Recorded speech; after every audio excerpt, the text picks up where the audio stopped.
Hai guys, kembali dengan Joseph dari Vigo Indonesia. Kali ini kita akan review sebuah smartphone dari itel, yaitu ada itel P40. Jadi seperti apa detail reviewnya, pastikan kalian tonton sampai habis ya guys. Tapi sebelum itu jangan lupa klik tombol subscribe, aktifkan loncengnya, dan follow sosial media review gadget ya guys. Jadi mari kita lakukan review dari itel P40 ini ya guys.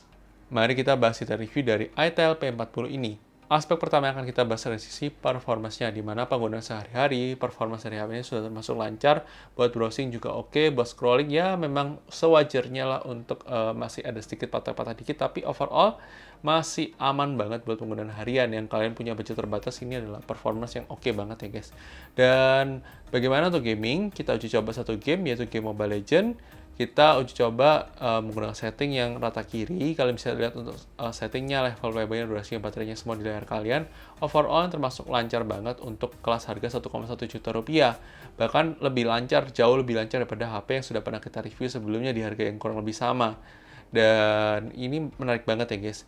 Kemudian untuk benchmark seperti apa, kita uji coba menggunakan 3D Mark. Kalian bisa lihat skor slingshot-nya. Kemudian kita uji coba menggunakan PC Mark, kalian juga bisa lihat skornya di layar kalian. Kalau Geekbench kita tidak bisa uji coba karena tidak bisa diinstal di HP ini.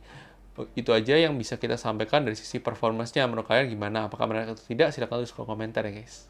Kemudian aspek berikutnya akan kita bahas dari sisi kameranya, di mana kualitas kamera 1,1 juta dari itel P40 ini termasuk bagus ya guys. Menurut kita termasuk oke, dan dynamic range juga oke, meskipun memang mikrofon masih sedikit menjadi catatan.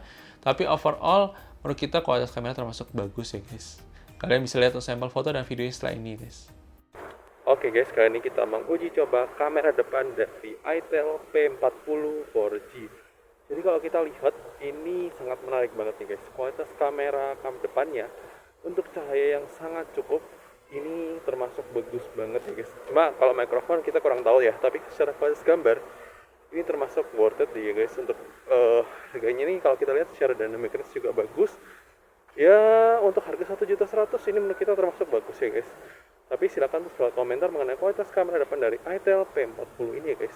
Oke guys, kali ini kita menguji coba kamera belakang dari itel P40. Kalau menurut kita secara kualitas termasuk oke, secara dynamic range kalau saya dia kena cahaya yang cukup sih termasuk bagus. Untuk kelas harga 1,1 juta rupiah ini termasuk oke. Ya, dan menurut kita sih masih acceptable harga sih kelas harganya. Dan menurut kita, meskipun dari kita setelah cek juga preview untuk kamera depannya memang agak tone warnanya agak warm dikit, agak berubah sedikit, tapi menurut kita masih wajar. Tapi secara dynamic range itu sih termasuk bagus banget ya guys. Tapi silakan tulis komentar mengenai kualitas kamera belakang dari itel P40 ini. Apakah menarik atau tidak kalau kita gunakan buat vlogging seperti ini. Menurut kita tuh harga 1,1 juta ini termasuk kualitasnya oke sih guys. Tapi silakan tulis komentar mengenai kualitas kamera belakang dari itel P40 ini ya guys.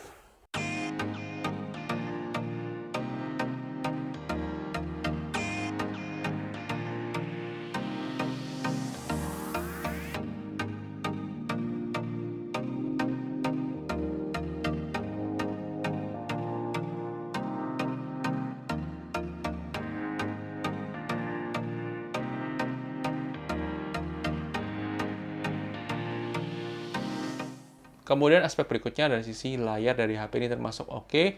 Untuk penggunaan harian tidak ada masalah, kita tidak ada komplain masalah layarnya. Ini oke banget, kualitas layar HD plus 60 Hz ya guys. Kemudian sektor berikutnya yang kita bahas dari sisi speakernya, di mana kualitas single speaker dari HP ini termasuk oke. Kalian bisa dengarkan untuk sampel audionya di video unboxing ya guys. Kemudian aspek berikutnya dari sisi baterai life, di mana kualitas baterai 6000 mAh-nya termasuk bagus. Untuk harga 1,1 juta menurut kita ini termasuk oke banget, bahkan bisa tembus hingga 2 hari pemakaian. Itu good job banget buat itel P40 untuk memberikan baterai 6000 mAh di rentang harga segini ya guys. Dan menurut kita termasuk oke, meskipun memang tidak bisa dibandingkan kalau 6000 mAh-nya dipakai dengan chipset 14 nanometer ya guys. Memang tentunya berbeda, tapi menurut kita termasuk oke banget ya guys. Untuk itu kompensasi yang diberikan oleh chipset 28 nanometer dikasih baterai 6000 mAh, itu oke banget ya guys. Kemudian dari sisi waktu charging sendiri, HP ini sudah dibekali oleh fast charging 18 watt, yang dimana ini sangat jarang banget di harga 1,1 juta rupiah. Bahkan kita nggak pernah ketemu ini ya selama ini yang kita sudah pernah review. Itu menarik banget ya guys. Dan itu kita bisa charging 2,5 jam untuk full charge, itu dengan catatan baterai 6000 mAh ya guys. Kemudian dari sisi security sendiri, HP ini sudah dibekali oleh fingerprint scanner dan face unlock, itu sudah lengkap ya guys. Untuk harga 1,1 juta itu sudah termasuk lengkap banget ya guys. Kemudian dari sisi desain dan build quality, HP ini termasuk bagus dan menarik banget buat kalian pakai sehari-hari dan aman banget buat digunakan sehari-hari dan cakep ya guys, termasuk desainnya juga cakep ya, covernya juga enak dan tidak licin ya guys.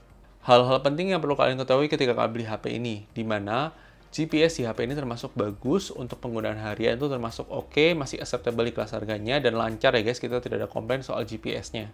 Kemudian HP ini tidak dibekali oleh sensor cahaya, di mana artinya kalian auto brightness-nya kalian harus setting secara manual ya guys. Kemudian HP ini sudah support USB OTG. Kemudian yang perlu kita apresiasi dari HP ini adalah storage 64 GB dan RAM 4 GB di harga 1,1 jutaan. Ini menurut kita termasuk menarik banget ya guys. Itu dia tadi adalah detail review dari HP Itel P40 ini. Silahkan tulis melalui komentar. Kalau menurut kita, ini adalah HP yang sangat menarik dan layak banget untuk kalian beli di harga 1,1 juta, 1,2 juta. Menurut kita ini worth it banget ya guys. Tapi sekali lagi, ini adalah pendapat review gadget. Mungkin bisa berbeda dengan pendapat kalian, tidak masalah. Silahkan tulis melalui komentar. Dan jangan lupa like video ini kalau kalian suka, dislike aja kalau kalian suka. Dan sampai ketemu di video selanjutnya guys. Oke guys, bye-bye.